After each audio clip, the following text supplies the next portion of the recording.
Halo Sobat PIP, bagaimana kabarnya? Semoga kita semua selalu dalam kesehatan, kebaikan, dan dipenuhi rasa syukur ya. Sobat PIP, kita ketemu lagi dalam salah satu rangkaian talk show dalam Festival Kesehatan Mental 2022. Pada hari ini, kita akan berbincang mengenai suatu materi yang kita sebut financial literacy. Nah, ini menarik ya, temanya tentang uang, siapa yang nggak kenal uang? Kita akan bahas, tapi bukan berkaitan dengan tentang bagaimana sih caranya punya banyak uang. Nah, bukan begitu ya. Kita akan bahas dari sisi psikologinya. Nah, untuk itu Sobat PIP, hari ini telah hadir bersama kita Bang Arya Arayana Parsian Siregar.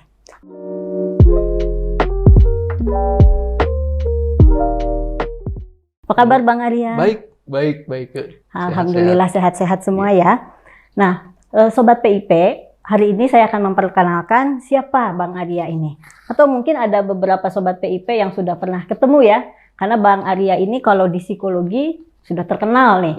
Sudah terkenal siapa sih Bang Arya ini ya. Saya akan memperkenalkan Bang Arya adalah alumni dari Fakultas Psikologi Unpad ya. Lulus S1 dan pendidikan profesi psikolog ya. Betul. Bang Arya ya, dari psikolog. Fakultas Psikologi Unpad.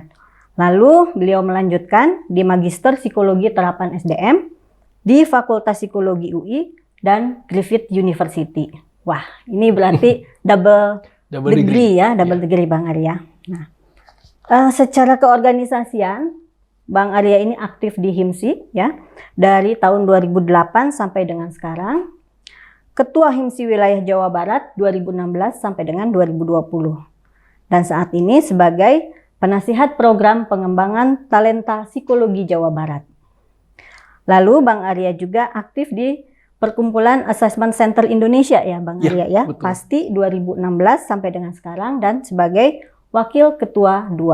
Kemudian di IPO 2022 sampai dengan sekarang di bidang keorganisasian. Lalu untuk yang menarik lagi, Bang Arya juga punya kegiatan di komunitas psikologi tentang kebencanaan Tanginas HIMSI Jawa Barat ya. Deadline Younger ini namanya ya Mas Arya, Bang Arya ya. Oke. Dan kalau pengalaman profesionalnya, Bang Arya ini adalah senior consultant di PT Bina Potensia Indonesia sejak tahun 2007 sampai dengan 2022. Dan konsultan SDM-nya, beliau ini berpengalaman dalam menjalankan asesmen dan pengembangan talent, serta penataan sistem pengelolaan talent berbasis kompetensi di berbagai perusahaan BUMN dan swasta. Oke, Bang Arya itu perkenalan dari PIP. Untuk Bang Arya, semoga Sobat PIP semakin mengenal. Dan yang sudah kenal, hari ini kita akan berbincang lebih banyak tentang financial literacy bersama Bang Arya. Oke. Kita mulai ya Bang Arya ya. Nih, karena menjelang akhir tahun, kemudian kita mau juga nih menghadapi 2023 yang kata orang penuh tantangan. Wah, betul, penuh tantangan. Dan salah satu tantangannya katanya adalah soal finansial nih. Nah, Bang Arya, kalau uang itu kan siapa sih yang nggak kenal uang ya? Betul. Kayaknya kita kerja juga niatnya cari uang. Nah, apa sih sebetulnya makna uang ini kalau untuk manusia ya? Apakah sama seperti kebutuhan-kebutuhan lain? Ini bagus. Terima kasih sebelumnya Mbak Ike untuk kesempatan dan pertanyaannya. Jadi memang kita perlu menyadari dulu nih bahwa makna dari uang ya. Makna dari uang ini pada prinsipnya kan dia merupakan alat tukar. Ya. Alat tukar yang memang diakui dan kemudian juga dilegalkan ya. Jadi merupakan satu alat tukar di mana kita bisa menukarkan uang tersebut untuk memenuhi kebutuhan-kebutuhan kita akan barang dan jasa. Karena nggak bisa dipungkiri hidup manusia itu kan sangat terdekat atau sangat erat dengan proses transaksi, ya kan? Jadi kita punya uang, kita membelanjakan, kita bertransaksi, ya. Nah, memang artinya kalau dalam hal ini uang sebagai alat tukar, dia memiliki peranan yang cukup penting bagi manusia ketika dia menjalankan transaksi untuk memenuhi kebutuhan hidupnya. Tetapi ketika manusia memang tidak membutuhkan transaksi untuk memenuhi kebutuhan hidupnya, dalam posisi itu memang uang tidak terlalu bermakna. Hanya saja kan pertanyaannya dalam kehidupan modern sekarang ya, berapa banyak orang yang bisa menjalankan hidupnya secara, kalau bahasanya sekarang dibilangnya off the grid gitu ya, artinya terisolasi, dia memenuhi seluruh kehidupannya sendiri gitu ya. Bisa jadi ada, tetapi berapa persen kan dari total populasi manusia. Sehingga kalau dengan demikian kita bisa bilang uang sebagai suatu alat tukar itu memegang peranan penting dalam manusia untuk menjalankan kehidupannya. Di samping memang ada fungsi-fungsi lain baik ke dalam uang itu, seperti contohnya sebagai indikator harga.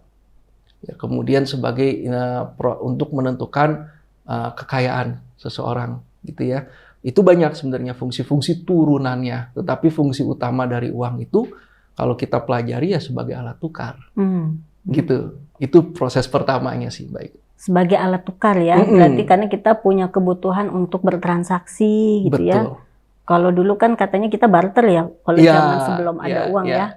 Nah, tapi sekarang dengan uang justru seharusnya memudahkan kita untuk bertransaksi ya, Bang Arya ya. Betul. Karena memang kita nggak bisa pungkiri sebagian besar kehidupan kita lakukan dengan transaksi, gitu kan. Sehingga nggak ada pilihan. Nggak ada pilihan ya. Nah, Bang, ini kan karena yang bicara ini dari sudut psikologi nih, Bang ya. Emang apa sih hubungannya uang dengan psikologi gitu ya? Apakah memang uang ini jadi kajian di psikologi? Kan yang kita tahu kalau uang bicaranya akuntansi, ekonomi gitu ya, Bang ya? Nah ini menarik karena memang kalau kita lihat juga di literaturnya tidak banyak. Memang belum banyak ya, mungkin bisa dibilang belum banyak kajian-kajian yang menjawab bagaimana peran psikologi bagi manusia dalam dia mengelola uangnya. Meskipun demikian, dalam satu tinjauan itu ada Baker dalam Psychological Financial Planning and Investing, dia menyebutkan sebenarnya ada 3 nih, baik. Ada 3 yang memang aspek psikologis yang perlu diperhatikan ketika kita mengelola keuangan. Yang pertama memang kemampuan dalam melakukan perhitungan atau numerical ya, gimana kita mengenali angka, kemudian kita melakukan perhitungan, memanfaatkan angka untuk menjawab suatu permasalahan ya. Kemampuan numerical itu memang salah satu aspek penting sih. Meskipun aspek numerical ini tidak terkait langsung dengan tingkat pendidikan ya. Artinya orang dalam tingkat pendidikan tertentu bisa menguasai kemampuan numerical tersebut. Tapi kalau semakin tinggi itu tidak juga menjamin gitu ya. Nah, itu yang pertama yang penting. Jadi kemampuan numerical aspect. Yang kedua yang tidak kalah penting di dalam keuangan itu adalah motivasi. Motivasi apa? Motivasi bukan motivasi kaya sebenarnya kalau dalam tinjauannya, tetapi motivasi untuk belajar. Mengapa? Karena dalam keuangan tersebut kita berhadapan biasanya dengan hal-hal yang tidak familiar dalam kehidupan kita ya. Tadi Mbak Ike sampaikan juga keuangan biasanya identiknya dengan akuntansi gitu ya, orang-orang yang mengerjakan laporan keuangan. Padahal tidak gitu. Ketika kita bicara financial literacy, memang itu harus keahlian yang melekat pada setiap individu.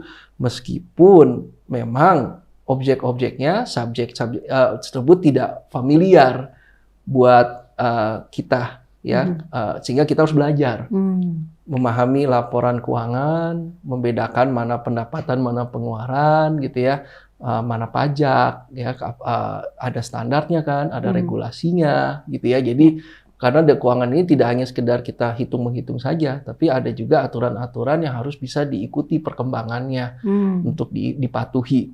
Kedua juga sekarang sudah marak dengan teknologi gitu ya. Belajar yang lain yang tidak kalah penting juga adalah bagaimana kita menguasai produk-produk investment dan proteksi gitu ya. Itu juga satu hal yang penting gitu ya, karena jangan sampai nanti kita mengambil sebuah keputusan lebih karena mengikuti apa kata orang gitu, bukan sesuatu yang memang menurut kita semestinya demikian. Nah ini menarik nih, Bang Arya. Tadi Bang Arya bilang ini tidak terkait juga dengan tingkat pendidikan ya, penguasaan tentang financial literacy Iya. ini ya. Artinya semua orang bisa belajar ya untuk financial literacy ini. Sebenarnya bisa.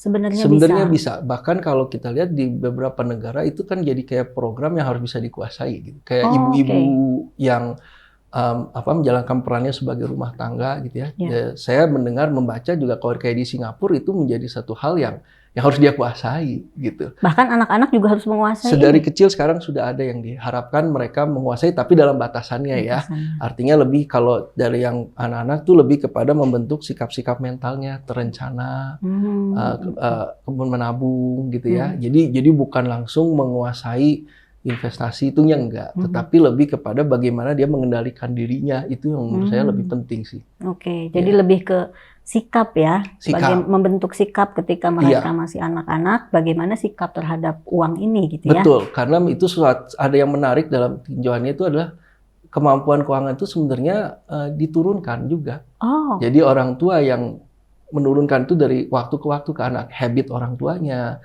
cara mereka mengelola keuangan kan tuh dilihat oleh anak dan diajarkan prinsip value-nya tapi ya, value-nya kepada mengapa kita harus berhemat, mengapa kita harus punya perencanaan.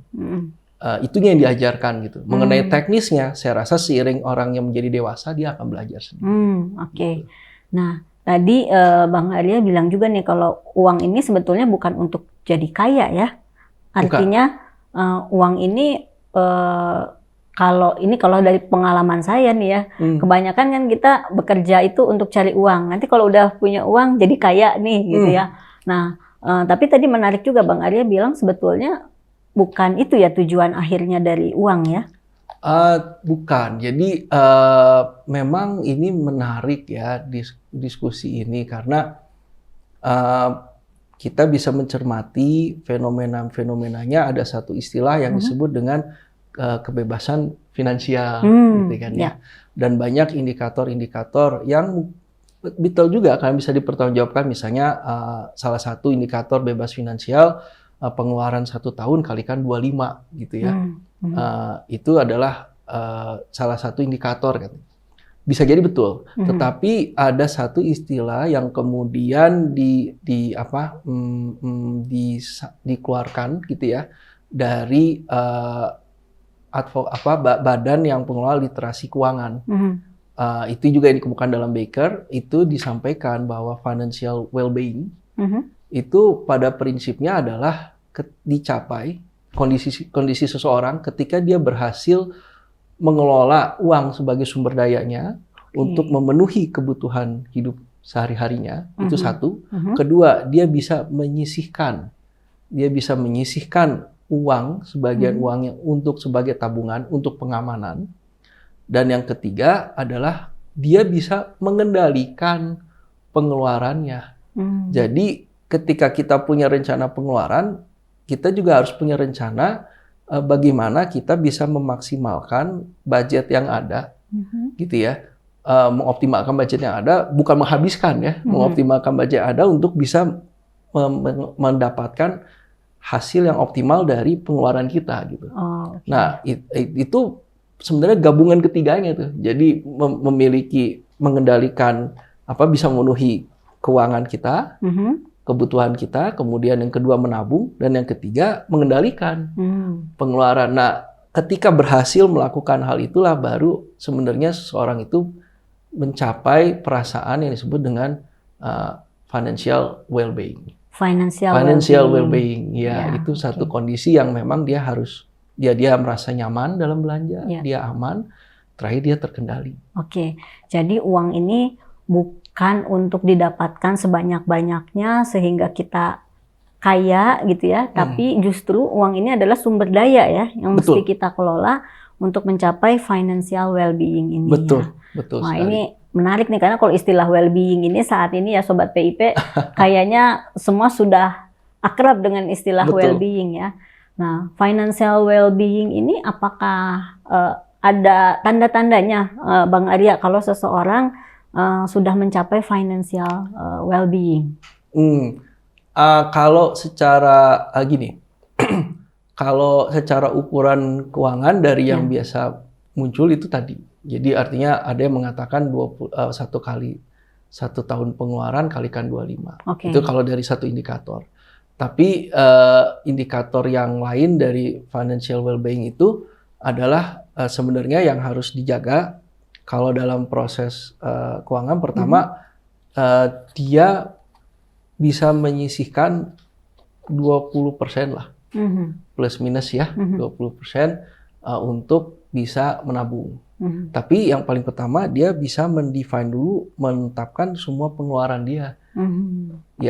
Itu terpenuhi ya, artinya pengeluaran yang wajib itu semua dia harus bisa mendata dulu, baik. Dia harus tahu gitu ya. Itu yang salah beberapa indikatornya 3 tadi gitu. Dan terakhir dia bisa kendaliin. Dia bisa kendaliin itu pengeluaran dia sebisa mungkin dia bisa kendalikan. Dan untuk mencapai financial well-being ini kan berarti kita perlu menguasai atau perlu belajar beberapa hal ya. Dan kalau sekarang ini sepertinya kita juga sangat mudah dapat informasi nih Sobat PIP tentang tips-tips keuangan atau tentang informasi-informasi bagaimana kita investasi, bagaimana menabung, bagaimana membuat rencana keuangan.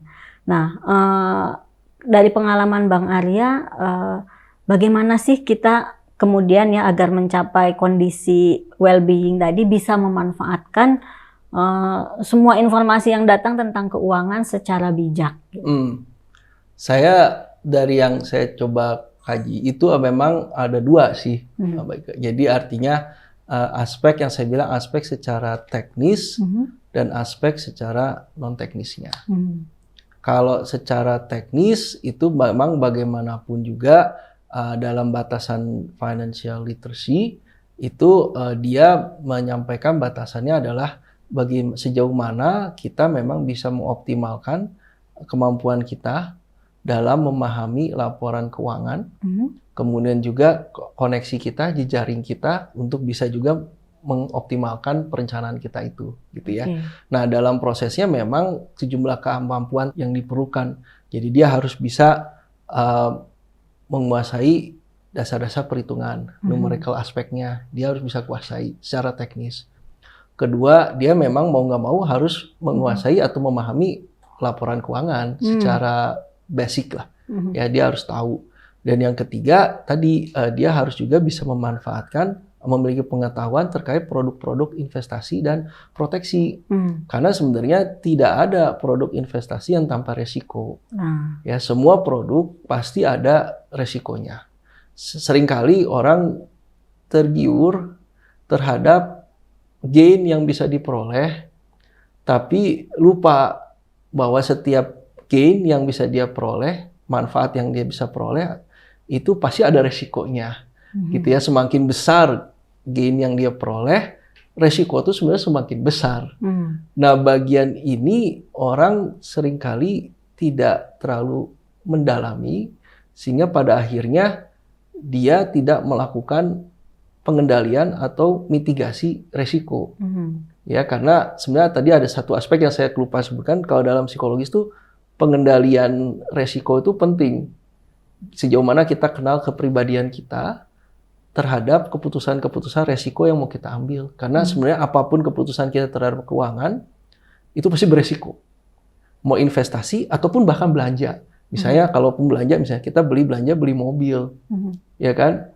Pasti ada risiko kan. Bisa jadi kita pengen belanja, beli mobil untuk kebutuhan transportasi kemana, tentunya nggak sesuai harapan. Berarti uangnya dalam tanda kutip tidak sesuai dengan keinginan yang kita harapkan. Itu sebenarnya resiko kan. Resiko yang harus kita bisa pahami. Nah, ada orang yang dibilang high sensation seeker, jadi dia emang cari resiko gitu ya. Tapi ada juga orang yang sangat berhati-hati gitu, sangat prudent. Akhirnya malah nggak ngambil. Sehingga penting bagi kita juga paham tuh profil resiko kita dan bagaimana diri kita, karena kita yang bertanggung jawab saat mengambil keputusan, saat menjalankan, dan kemudian saat menghadapi resiko tersebut. Tidak bisa kita menyalahkan saja orang-orang yang memberikan tawaran pada kita, enggak. Pada akhirnya semestinya keputusan itu ada pada kita. Itu yang aspek teknis. beberapa aspek teknisnya. Beberapa aspek teknis. Kalau non teknisnya sebenarnya itu ada satu yang sangat menarik dari psychological wealth ya. Pada prinsipnya adalah yang satu message utama yang disampaikan adalah uang itu bukan cita-cita kita bukan mengikuti uang. Cita-cita kita bukan mengikuti uang ya. Iya. Okay. Tapi uang yang mengikuti cita-cita kita. Okay. Karena kembali harus diingat uang itu hanya salah satu sumber daya yang dimiliki manusia di samping dia punya kecerdasan, dia punya motivasi, dia punya pertemanan dan seterusnya yang bisa membantu dia mencapai cita-citanya. Jadi secara non teknis sebenarnya yang harus dimiliki oleh seseorang itu adalah bangunlah cita-citamu. Karena kalau kita lihat ya ajaran kayak Warren Buffett dan seterusnya dia selalu mengatakan bukan cari dulu investasi yang dibutuhkan, gitu. Tapi cita-cita kamu mau apa, gitu ya. Bahkan beliau menyampaikan ada 3 tuh, baik ke investasi besar orang tuh. Pertama kesehatan kamu, itu yang paling utama. Kedua kompetensimu, gitu ya. Dan yang ketiga adalah apa yang kamu mau. Jadi tidak bicara sama sekali uang dia. Ketika dia mengatakan 3 investasi terbesar manusia itu bukan bicara uang. Gitu ya, padahal siapa yang tidak kenal Warren Buffett gitu ya. 3 itu gitu. Jadi yang paling penting non teknis adalah pahami benar-benar cita-cita kita. Jadi justru uang itu bukan tujuan akhir ya, tapi sumber daya, sekali lagi itu sumber daya untuk 3 hal yang kita impikan atau kita cita-citakan ya untuk yang kita cita-citakan. Ada satu penelitian yang menarik dilakukan Kahneman juga. Di sana disampaikan dia mencoba mengevaluasi sejauh mana orang merasa bahagia atau dalam bahasa dia disebut individual subjective happiness yang dikaitkan dengan keuangan. Di situ dibagi 2. Pertama yang jangka panjang, yaitu disebut life evaluation. Jadi sejauh mana dia merasa uang yang dimiliki itu menjadikan dia berada dalam jalur yang tepat dalam hidup dia. Kedua adalah ketika dia menjalani kehidupan sehari-harinya. Happiness dia menjalani kehidupan sehari-harinya. Yang menarik adalah ada beberapa temuan. Yang pertama adalah kalau untuk jangka panjang, betul. Ternyata kondisi keuangan mempengaruhi cara kita mengevaluasi sejauh mana kita berhasil dalam menjalani hidup. Tetapi itu hanya 1 dari 3, yaitu kemajuan karir dan kemajuan pendidikan kita. Jadi nggak hanya uang sebenarnya. Kedua, dalam kita menjalani kehidupan sehari-hari kita, ternyata uang tidak terlalu kuat. Karena manusia bisa beradaptasi dengan kuat dan ada faktor lain yang membuat manusia happy. Dalam penelitian itu disebutkan antara lain adalah pertemanan, perasaan tidak sendiri, ya support dari lingkungan, gitu ya. Itu ternyata memberikan impact bagi dia meskipun dalam tanda kutip ya mungkin uangnya pas-pasan, tetapi ada faktor-faktor itu yang bisa terjaga dengan baik dan membuat dia tetap happy. Kemudian temuan lain juga ternyata tingkat penghasilan yang kita punya pada ketika kita naik, ketika kita naik itu happy. Tapi pada akhirnya membentuk kurva U terbalik. Apa itu kurva U terbalik? Kurva U terbalik artinya happy. Mulai nggak happy. Padahal uangnya banyak gitu. Padahal uang, jadi artinya manusia selalu inginkan sesuatu yang lebih. Iya kan? Dia manusia akan selalu menginginkan sesuatu yang lebih. Jadi kalau dalam siklus produk kan begitu kita naik pasti akan turun. Ketika mau turun kita harus naikin lagi. Ya kan? Kemudian yang kedua adalah ternyata kebahagiaan yang diperoleh ketika kita bisa membelanjakan uang kita untuk membelikan barang-barang yang mewah itu ada bagian tapi tidak besar. Justru malah lebih besar ketika manusia bisa memanfaatkan sebagian dari yang dia punya untuk membantu orang lain. Nah dari situ kita bisa lihat bahwa ya memang bukan satu-satunya ya.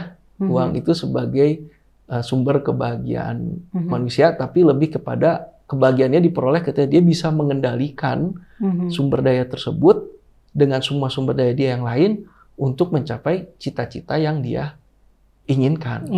Ya. Itu yang secara non teknis penting. nih Bang Arya, tapi apakah boleh nih kita punya cita-cita atau punya perhitungan ya?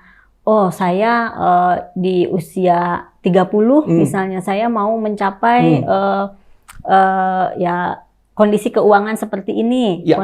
Nanti saya kalau udah kerja umur 40 saya mau begini. Itu Ya. apakah sesuatu yang harus dilakukan juga, Bang? Dalam prosesnya dan dalam praktek pengalaman saya juga itu perlu. Oke. Karena kan tadi uang mengikuti cita-cita. Yang paling penting misalnya ketika kita misalnya dalam usia 20-30 kita berada dalam kondisi biasanya baru mulai menata ya, kalau dalam tahapan perkembangan juga kan, apakah itu mulai menata keluarga.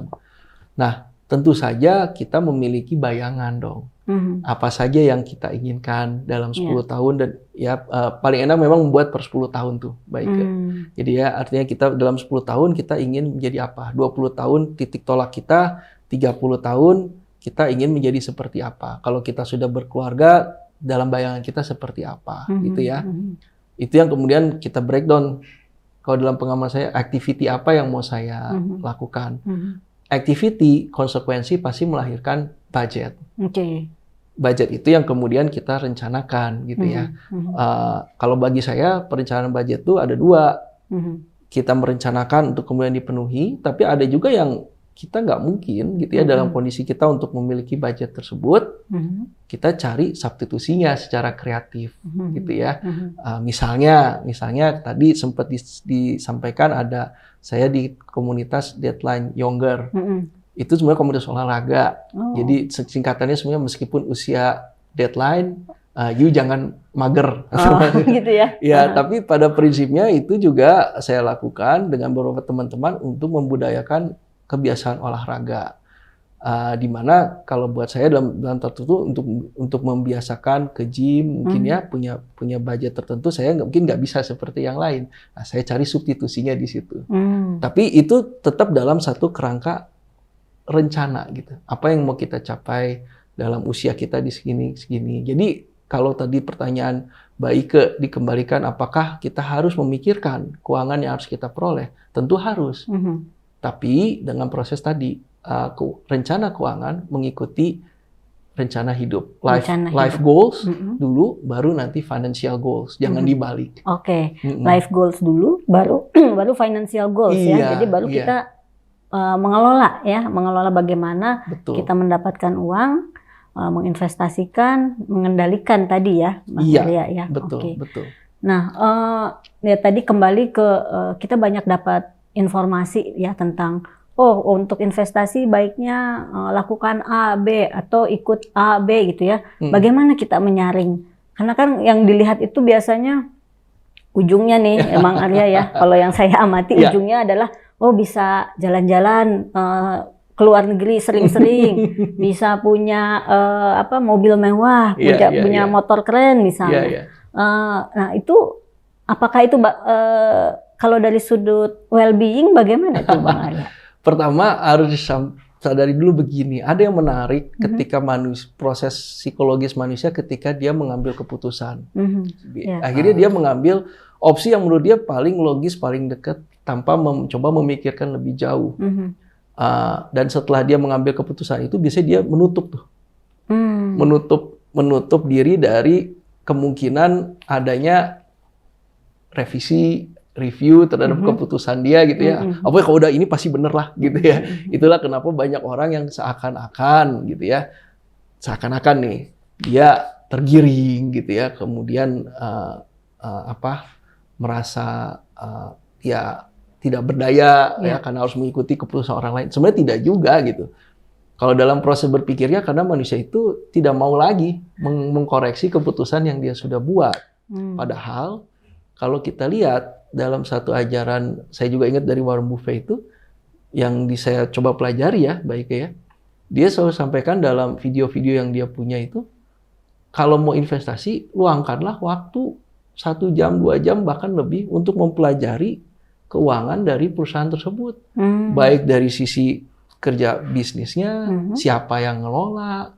Jadi nggak berdasarkan ikut ini saja, pasti untung, nanti kamu ke sana begini gitu ya. Sebagai informasi sih boleh-boleh saja. Tetapi tadi cobalah luangkan waktu mempelajari. Kan yang nomor 2 tadi kan motivasi belajar. Oke. Ya kan? Iya. Jadi ya memang susah. Saya pun nggak mudah sampai sekarang menghayati itu. Tapi mau nggak mau kita harus mau melakukan agar setiap resiko tetap bisa kita kendalikan. Dan kedua, tadi sempat dikaitkan dengan agar bisa beli mobil mewah. Keputusan itu sebenarnya tidak keliru. Ya. Bagi saya tidak keliru. Boleh-boleh aja. Sah-sah saja gitu ya. Orang punya keinginan memiliki itu. Hanya tadi perlu diingat, kebahagiaan yang utamanya pada akhirnya tidak selalu diperoleh ketika dia membeli yang mewah. Tapi bahwasanya dia punya barang mewah ya boleh-boleh saja kalau dia memang punya sumber daya yang memungkinkan. Tapi yang kemudian yang kedua ada juga yang disampaikan kenali dirimu ya karena ada satu pepatah yang menyampaikan uang hanya menyelesaikan permasalahan uang. Tapi uang tidak menyelesaikan permasalahan diri kita. Oke. Gitu ya. Misalnya kalau ternyata kita merasa diri kita sulit, misalnya masuk ke satu lingkungan sosial, apakah benar karena masalahnya tidak punya barang atau kemampuan kompetensi interpersonal skill kita kurang? Gitu ya. Artinya kalau dalam cenderungan biasanya yang kedua. Bukan ya kan? yang pertama justru Belum tentu ya. yang pertama. Saya rasa umumnya pasti yang bangunlah kompetensi dalam interpersonal skill yang lebih bagus. Bangunlah kepercayaan diri sehingga kita bisa punya lingkaran-lingkaran yang lebih baik gitu ya, sesuai dengan sumber daya yang kita punya. Kalau memang ada yang bisa dan di situ bertahan dengan sumber daya yang dia miliki ya silahkan saja. Selama tadi 3 prinsip, memenuhi kebutuhannya terpenuhi, kemudian dia bisa menabung, ya kan? Ya. Kemudian yang terakhir dia bisa mengendalikan pengeluarannya. Selama asas-asas ini dia bisa penuhi, sebenarnya sih fine-fine aja.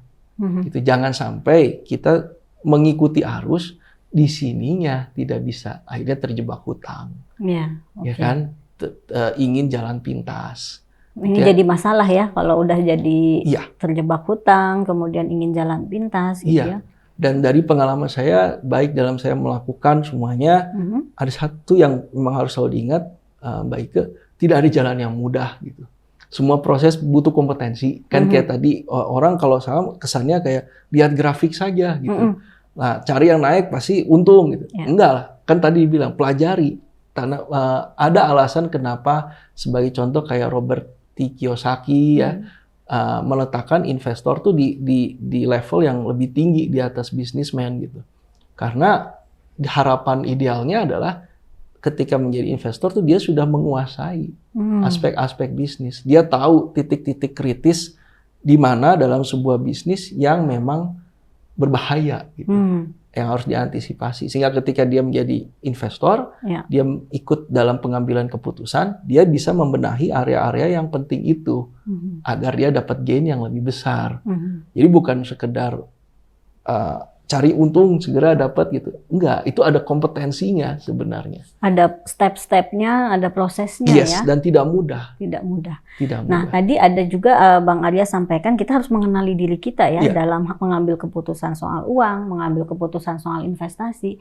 Nah, kalau mengenali diri gitu ya, kan mungkin semua orang punya tipe yang berbeda ya, gaya yang berbeda. Orang yang sangat hati-hati bisa jadi dia tidak akan mengambil resiko yang besar mungkin ya. Betul. Atau orang yang tadi apa istilahnya Bang yang High sensation seeker. Ya, high sensation seeker mungkin dia akan cari yang wah justru challenging ya, resikonya besar tapi untungnya juga besar. Nah, artinya dalam konteks kebahagiaan dengan uang ini juga beda-beda ya. Yang dicapai oleh orang yang sangat hati-hati dengan orang yang high sensation seeker ini mungkin berbeda ya Bang ya. Betul. Dan kalau kita lihat biasanya itu juga beberapa kategori itu juga suka dipakai di dalam itu untuk melihat kompatibilitas antara profil resiko seseorang dengan keputusan yang diambil. Misalnya kalau orang yang sangat hati-hati ya, dia mungkin tidak disarankan misalnya untuk banyak mengalokasikan sumber daya dia dalam keputusan yang beresiko tinggi. Misalnya saham, falas, gitu ya. Itu kan beberapa produk-produk yang high gain, high risk sebenarnya. Gitu ya. Jadi seseorang dengan profil resiko yang sangat hati-hati ya, kepribadian yang sangat hati, sebenarnya tidak disarankan tuh. Gitu. Dalam jumlah yang besar ya. Dalam jumlah besar dia taruh di sana karena khawatirnya mental dia nggak siap. Akhirnya dia nanti ngambil keputusannya, mengendalikan dirinya juga berat gitu. Ya? Jadi tahu diri kita, tapi yang paling penting juga tahu diri kita dan apa informasi yang harus bisa kita kuasai. Gitu ya. Karena kalau yang high sensation seekers itu salah satu yang harus dijaga, jangan overconfidence. Gitu ya, karena pengen cari ini, ini gampang.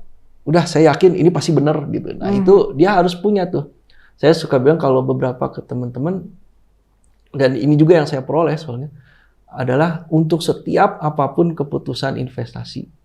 Kalau kita tidak bisa menemukan kemungkinan resikonya, itu sebenarnya artinya kita tidak mengerjakan PR kita dengan baik. Oh, kalau kita nggak tahu resikonya berarti justru kita nggak kenal dengan. Tidak kenal sebenarnya. Jadi harus hati-hati di situ gitu ya. Jadi kalau saya ada itu bagus, kita ngelihatnya bagus terus ya. Nah, itu tadi kan manusia kalau udah punya keputusan, dia tuh cenderung tutup tuh opsi lain.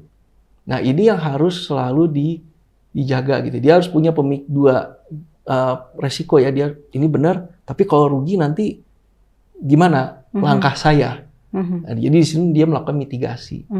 Kalau orang yang sangat berhati-hati, itu juga dia harus dikasih encourage juga gitu ya, karena akhirnya dia tidak melakukan apa-apa.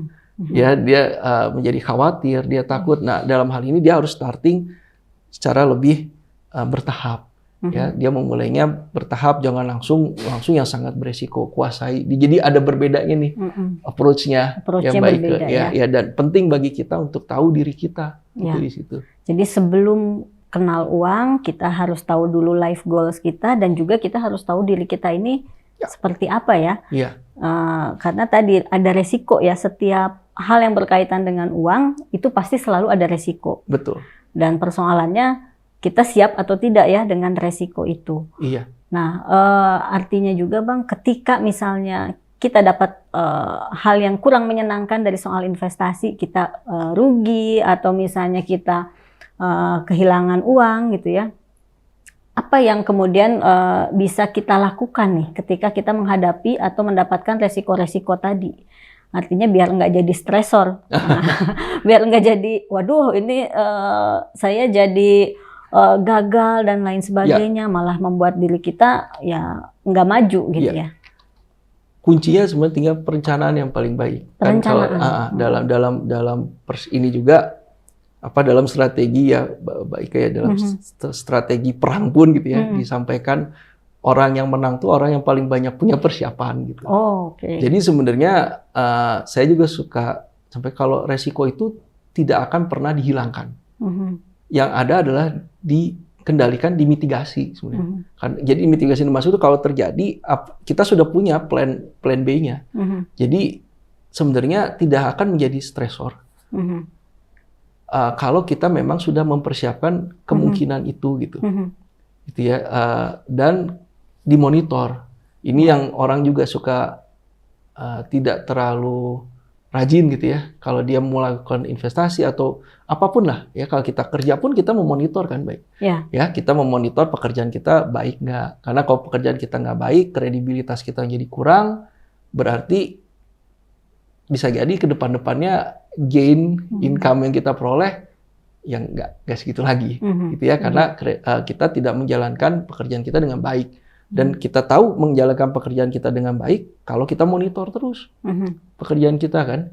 Itu mungkin juga sama dengan investasi. Kita akan tahu investasi kita dengan baik jika secara berkala, bukan setiap saat. Secara berkala kita memonitor perkembangannya dan melihat lampu kuning nggak nih. Kalau lampu kuning kita harus ngapain. Dan jangan lupa tadi untuk belajar, bertanyalah pada yang ahli. Ya, karena gimana pun juga ada orang-orang yang memiliki keahlian dalam sertifikasi dan certified untuk melakukan perencanaan keuangan. Ya. bertanyalah pada mereka gitu ya. Jangan yakin sendiri gitu ya terhadap keputusan kita. Belajarlah gitu di situ. Persiapan lah. Akhirnya itu membuat kita punya persiapan lebih baik. Oke. Jadi kita harus bertanya juga pada yang paham gitu ya soal keuangan. Jadi kita bisa mengambil keputusan ya. Betul. Mengambil keputusan dengan tepat. Nah, kadang-kadang nih Bang, kita udah punya informasi, kita udah nanya, tapi tetap pada saat harus mengambil keputusan itu tuh ya kadang-kadang mungkin tadi yang Bang Arya bilang, padahal kita makhluk rasional ya, gitu ya. Tapi ternyata pada satu titik, waduh, saya mengambil keputusan yang nggak sesuai nih dengan informasi atau dengan kebutuhan gitu ya.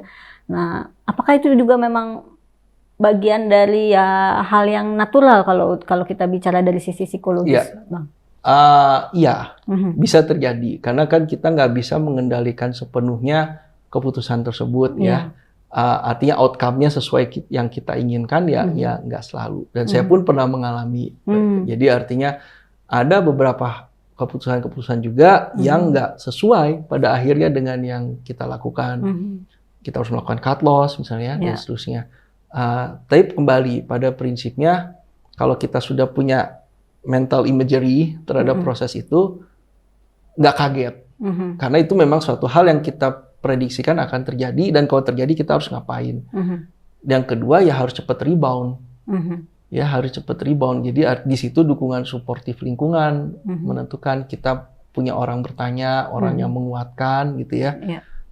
Dan ini kalau yang saya ini ya semua solusi pada akhirnya kan tidak hanya uang. Ya ketika memang kita punya ada isu lagi di sini ya kita harus bisa mungkin punya kompensasinya di kegiatan yang lain, gitu ya. Jadi harus adaptasi dulu nih. Kayak tadi kan dalam daily life, ternyata manusia bisa ada support lingkungan, ya kan? Dia tidak kesepian. Itu ternyata bisa tetap memberi happiness dia kok. Jadi dia bisa rebound. Hanya memang dalam keuangan tuh ada yang beberapa nasihat praktis lah, gitu ya. Yang jelas ada beberapa yang harus dijaga. Pertama hutang itu harus bisa dikurangi, dikendalikan, gitu ya. Ada beberapa orang yang melihat utang sebagai media produktif, betul, asal tidak digunakan untuk hal-hal yang konsumtif. Oke. Ya kan? Bukan konsumtif. Bukan yang konsumtif. Kalaupun konsumtif harus ya persennya jangan besar lah, gitu ya. Karena kita nggak tahu apa yang terjadi ke depan kan. Kalau misalnya kita berutang, ternyata 70% dari penghasilan kita berutang untuk yang konsumtif. 30% kita yakinlah aman. Ternyata ada apa-apa. Kan repot.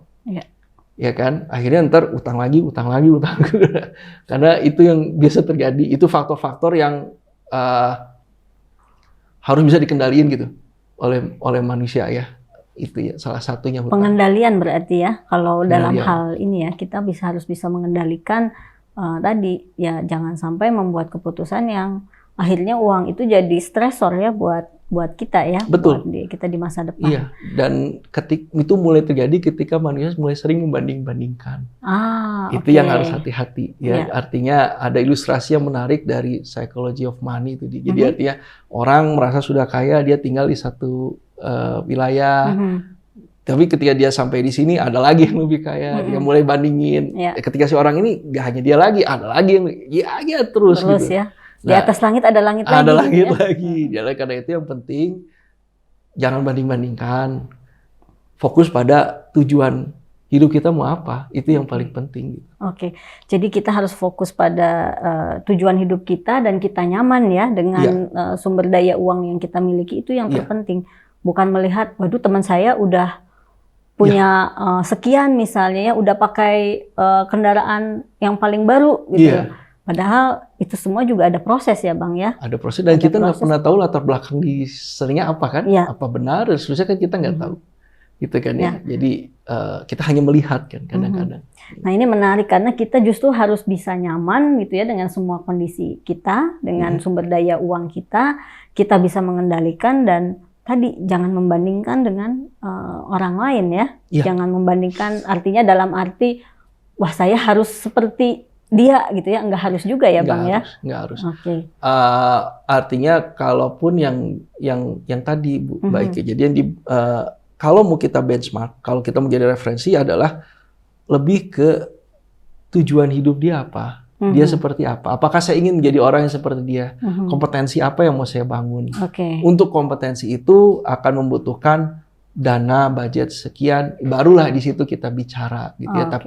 Tapi tidak langsung, oh saya pengen langsung punya ini. Karena kita nggak tahu. Dan tadi dalam statementnya kan membeli barang-barang yang mewah itu tidak sepenuhnya menjamin kebahagiaan dari seseorang, gitu ya. Dia kalah dibandingkan malah ketika kita bisa memberikan sebagian dari yang kita punya untuk kemajuan orang lain.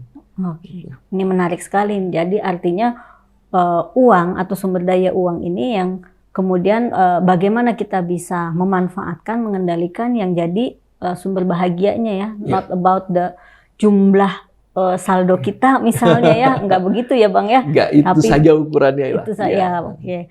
Nah, satu lagi nih Bang Arya, terakhir, kan katanya tahun depan ini yang namanya masalah finansial itu akan jadi isu ya, secara makro, secara mikro, terus banyak orang-orang yang kemudian merasa bahwa, waduh, bagaimana ya saya harus menyiapkan hal-hal yang berkaitan dengan tujuan hidup saya agar saya bisa menggunakan uang. Nah, tapi kan informasi ini juga kan banyak macamnya ya, Bang ya. Ada yang bilang tenang, kita masih bisa mengendalikan, tapi ada juga yang sudah keluar dengan segala perhitungan yang bikin kita cemas gitu ya. Nah, bagaimana kita menyikapi informasi-informasi ini, Bang? Itu kan ada satu konsep ya yang kita istilahnya dibilangnya itu kebanjiran informasi gitu ya. Artinya begitu banyak informasi yang kita terima dan apalagi dalam dunia digital sekarang gitu ya. Kemudian pada akhirnya kita kebanjiran informasi. Istilahnya kan kita kebanjiran dan menjadi bingung untuk memutuskan. Kalau dari saya cenderung melihat begini. Ini diambil juga dari yang disampaikan oleh Morgan gitu ya, dari Morgan dari Psychological of Wealth. Saya suka yang disampaikan. Jadi pada prinsipnya tuh sebenarnya apa yang dibutuhkan dunia itu adalah orang-orang yang hidup dalam mencari cita-cita dia. Oleh karena itu kembali aja Mbak Wike. Jadi dalam menyikapi 2023 dan mungkin tahun-tahun ke depannya, kita tetap fokus pada apa yang membuat kita hidup di hari ini.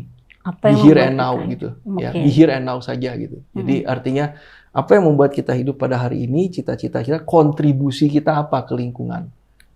Itu yang akan menjadi lebih bermakna kalau buat saya, gitu ya. Disitulah kita fokus. Memang betul ada kemungkinan A, ada kemungkinan B, gitu ya.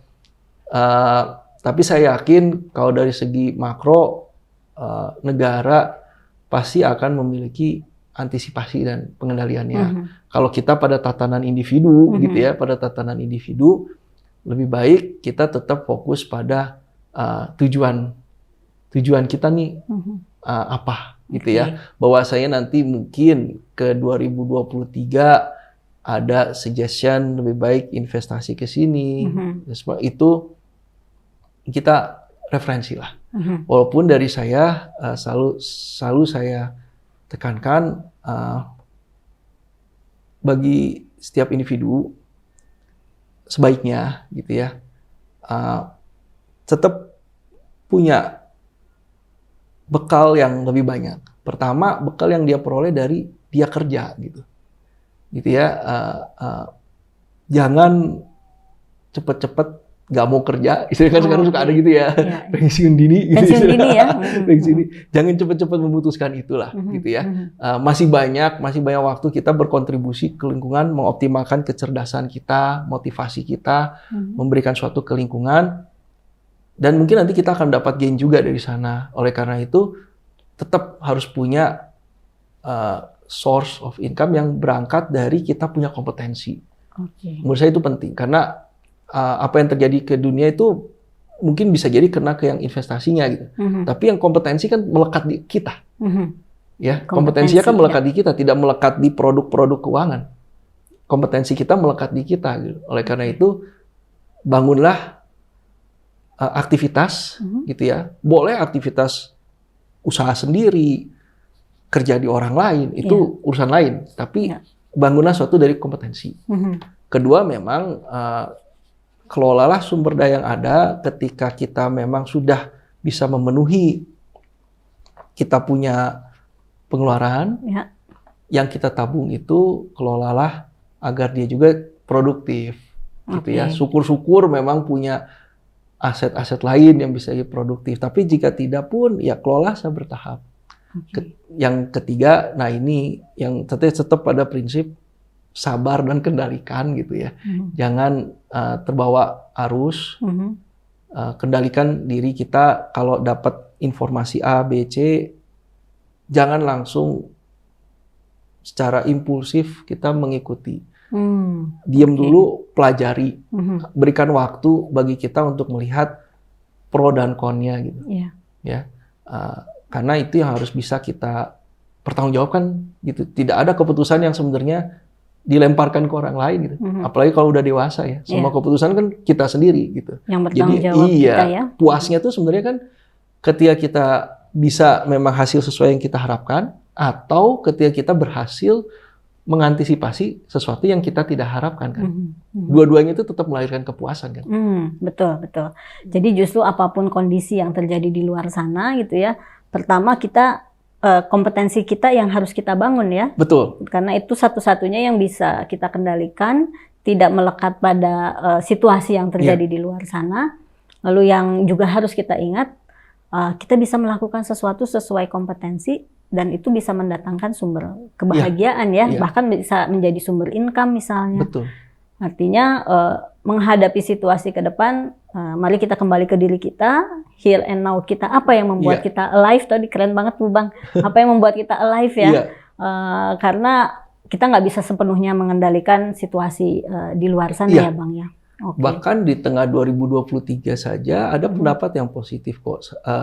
Disampaikan bahwa 2023 ke sana tuh justru menjadi momen di mana kita melihat siapa yang secara fundamentalnya tuh kuat gitu. Baik secara kompetensi, kalau dari bisnis berarti secara fundamental bisnis itu kan lebih kepada produk versus market. Sisanya nggak ada gitu ya. Jadi saya punya proses kerja seperti apa yang memang kena ke market saya gitu. Nggak ada iming-iming lain. Itu sebenarnya fundamentalnya gitu ya. Jadi akan terlihat nih siapa yang memang benar-benar survive.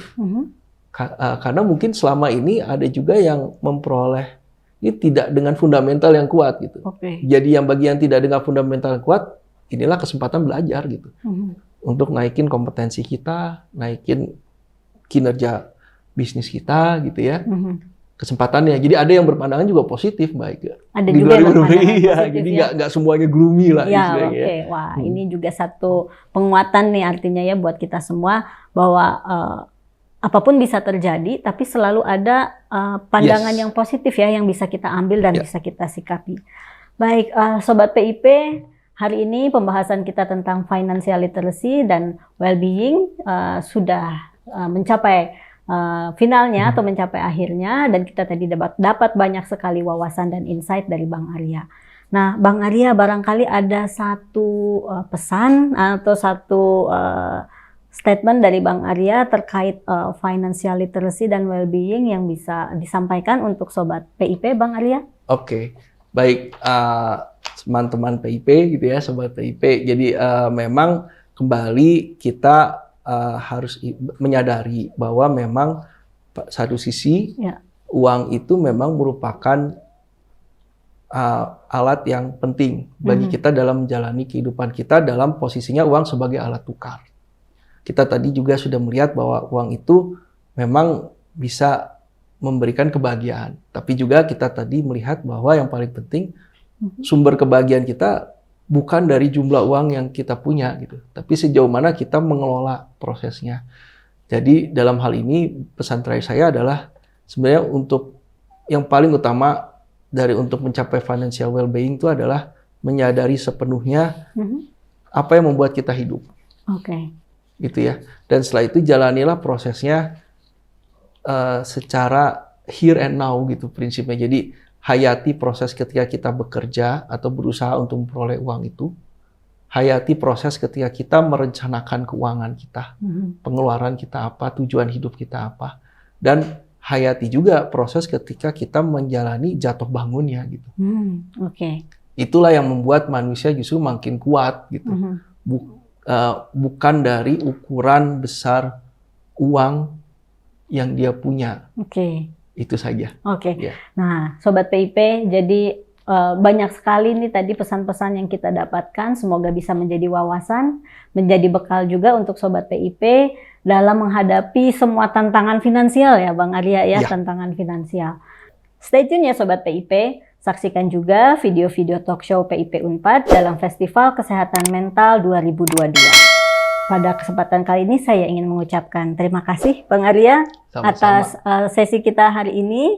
Semoga kita semua selalu mendapatkan insight ya dari talk show-nya di PIP. Saya Ike pamit undur diri. Stay healthy and grateful. Sampai jumpa lagi.